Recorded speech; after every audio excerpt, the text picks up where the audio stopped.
A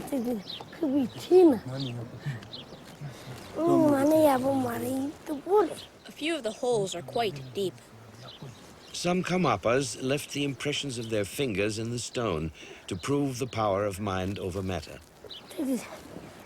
The Chinese left gaping holes in the wall, which prove their faith in the power that comes from the barrel of a gun and demonstrate their hatred of religion.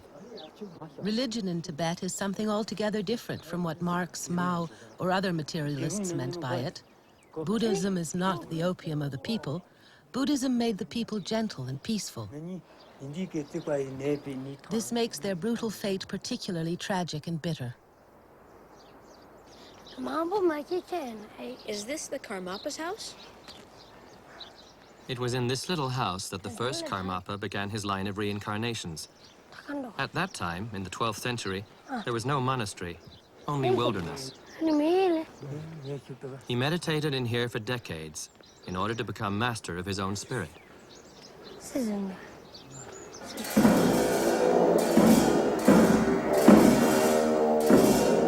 All of the 16 Karmapas were clearly identified by the prophecies they left behind in their previous life. And in this way, the line of reincarnations has remained unbroken for 800 years.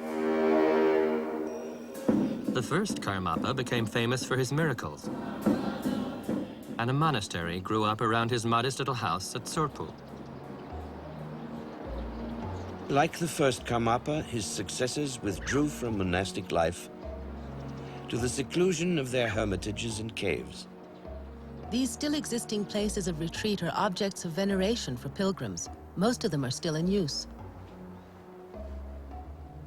Surviving here in the winter at temperatures of -40 degrees is proof enough of extraordinary spiritual power. It was in this hermitage, along with his mother, that the 10th Karmapa spent 30 years meditating. In each life, again and again, the Karmapas, through profound discipline, attained that clear-sightedness which enabled them to see beyond the borders of death.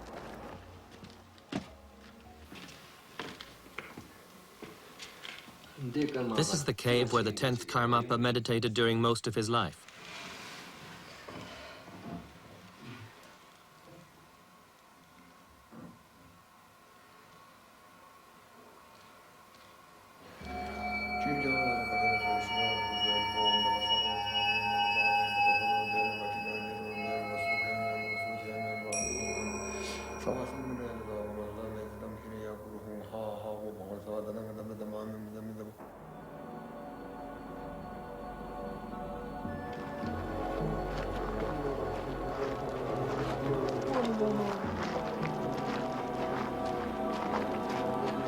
Reincarnation aside, all the little boys previously identified by the letters of the deceased Karmapas turned out to be outstanding personalities, musicians, poets, engineers, philosophers, who also had the gift of prophecy.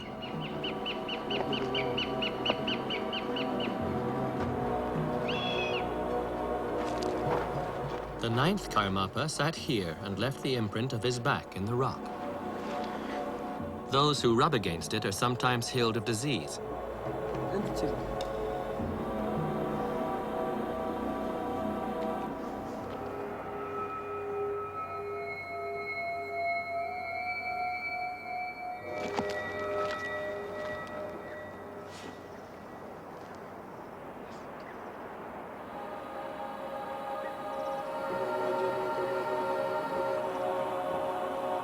Meditation without any distraction is the only means of transcending the limits of the body.